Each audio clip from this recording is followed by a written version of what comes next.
week of Mindfulness Mondays. Like Mariah said, this is the next to last one, and so I'm glad you all are here. For those of you who are new, my name is John-Scott Kelley. I'm a student in the counseling psychology program and a licensed psychotherapist. I'm also the graduate student support GA and serve as a point of contact and support for all graduate students on campus. These sessions are intended to fortify our sense of being by integrating our brain hemispheres, strengthening the connection between our minds and our bodies, and actively attending to our present experiences, all of which promote a sense of wholeness and act as a buffer against our society's typical activities.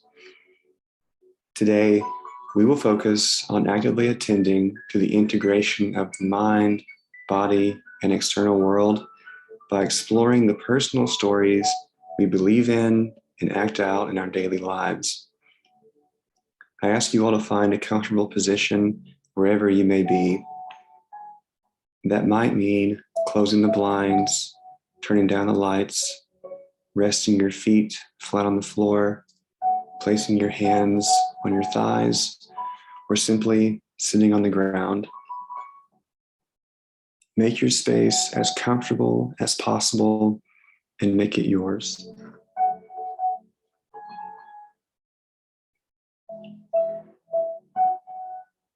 Now, close your eyes or employ a soft gaze. As you allow your eyes to gently close, tune into your body and make any necessary adjustments. Sit in a way that feels comfortable, but allows you to be alert. Begin to breathe deeply in a manner that engages your belly. This type of mindful breathing signals to our bodies that we are relaxed, which in turn calms our minds. Since our minds and bodies are interconnected, this cycle builds on itself. Notice your belly rise and fall as you continue to breathe.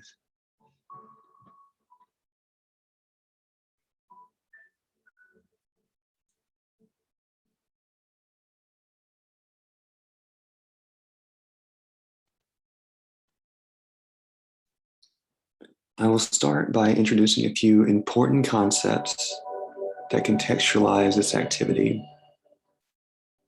Later, I will ask many questions that are meant to guide you through this exercise. Allow yourself to freely engage and disengage with these ideas and questions in whatever manner seems appropriate for you. Do not put undue pressure on yourself to address every concept.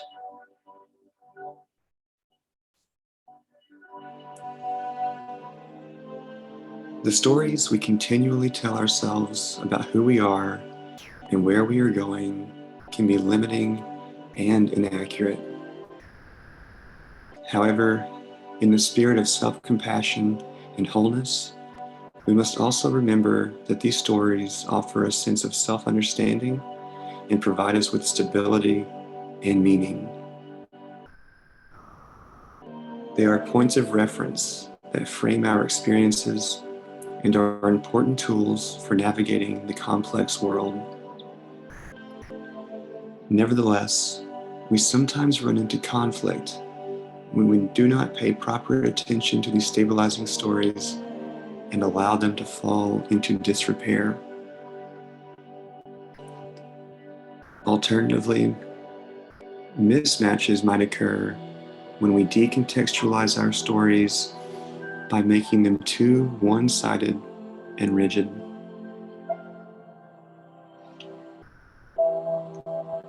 We frequently believe and act out stories that conflict with one another, and negatively valenced emotions like guilt and frustration are often associated with these experiences. In other instances, we do not even acknowledge or understand our own stories, so we will take some time today to explore them from a stance of genuine curiosity, openness, and self-compassion. Through this explorative process, it becomes possible to determine which stories are personally desirable and which are not. When, depending on one's desires, the opportunity for revision presents itself, alternative stories that are more consistent with who we are can be discovered or created and then embodied, which is why self-understanding is so utterly important.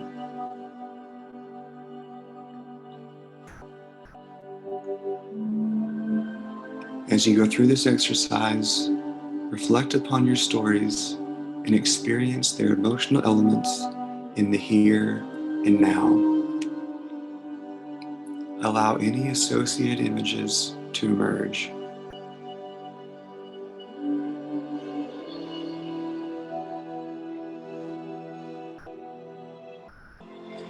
Now, genuinely ask yourself what stories you believe in and act out in your life, and explore how they might be affecting your personal experiences.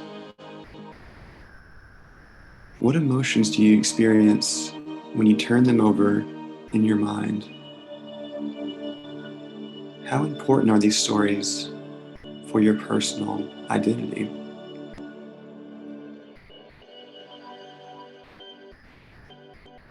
What kind of person do you claim to be? What kind of person do you act like?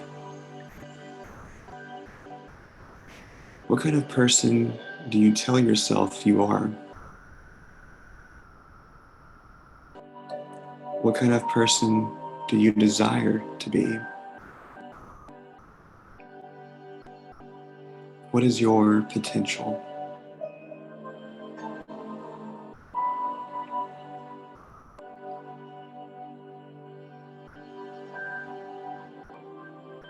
What images are emerging at this moment?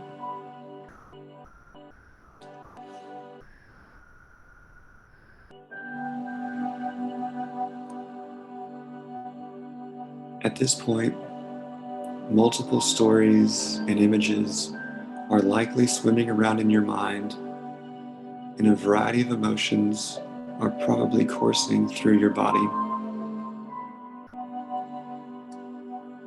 Perhaps you are noticing inconsistencies that are causing anxiety, or maybe, despite your previous conclusions, you are finding that you generally act in agreement with your narrative and deserve self-compassion. You might be feeling hopeful about the possibility of a new narrative structure that will allow you to get out of your own way and continue the process of becoming who you are.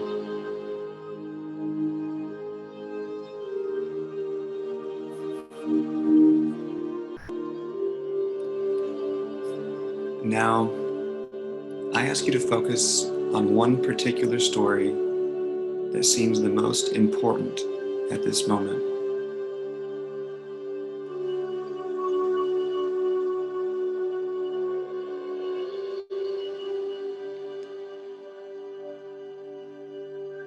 When it has been identified, take a moment to experience what it's like to believe in this story. What thoughts, images, and emotions are present?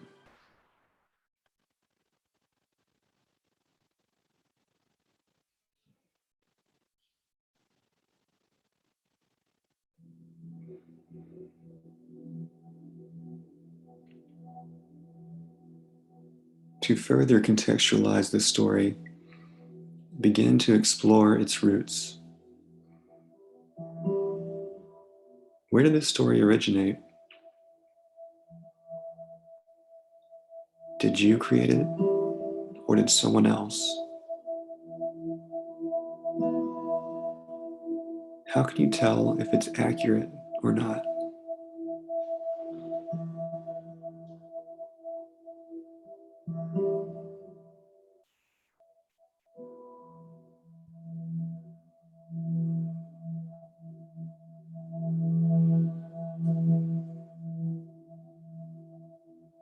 We will now turn to the future as we pursue self-understanding.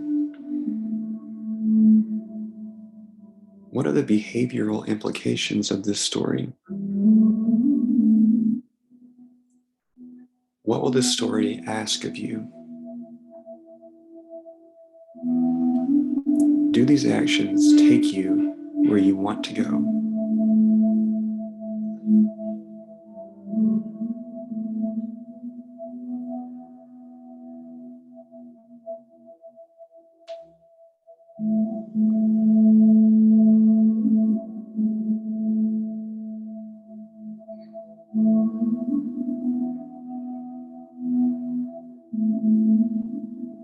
Next, we will explore the importance of this story. What would it be like if you neither believed in this story nor acted upon it? How would you think, feel, and behave?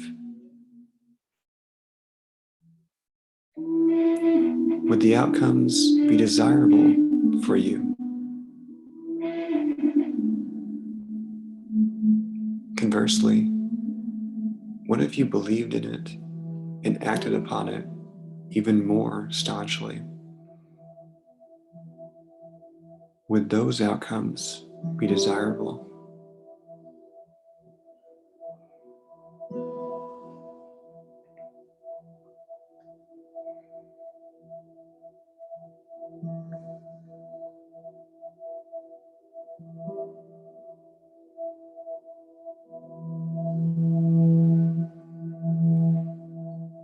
Take a moment to attend to your experiences in the here and now.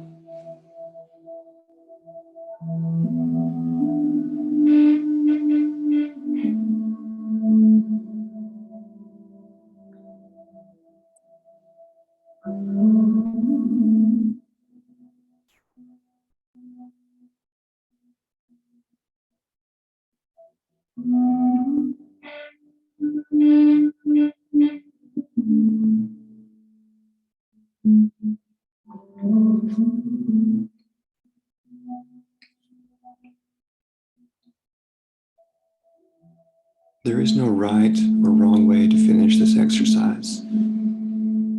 For some, you might desire to rewrite your story to better fit your personal identity and facilitate progress towards your aims. A complete revision is not always necessary, but in some cases, it might be. For others, you may notice your stories and rededicate yourself to it.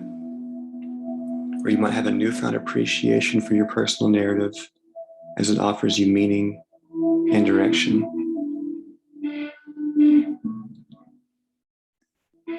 Take a moment to practice gratitude and acknowledge how you have voluntarily participated in an activity that serves your being, despite its inherent difficulties.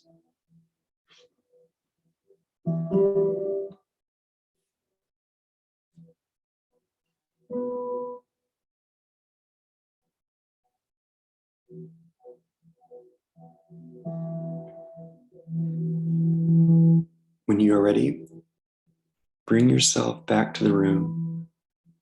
Open your eyes or harden your gaze.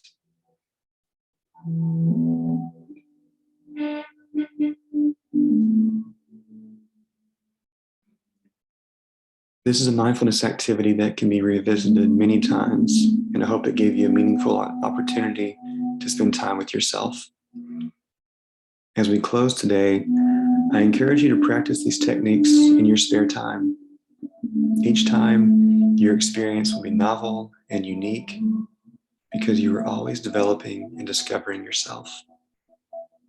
Being human is the process of becoming who you are. Thank you all for your time. Mariah is providing a feedback survey in the chat box if you wouldn't mind filling that out as we close today.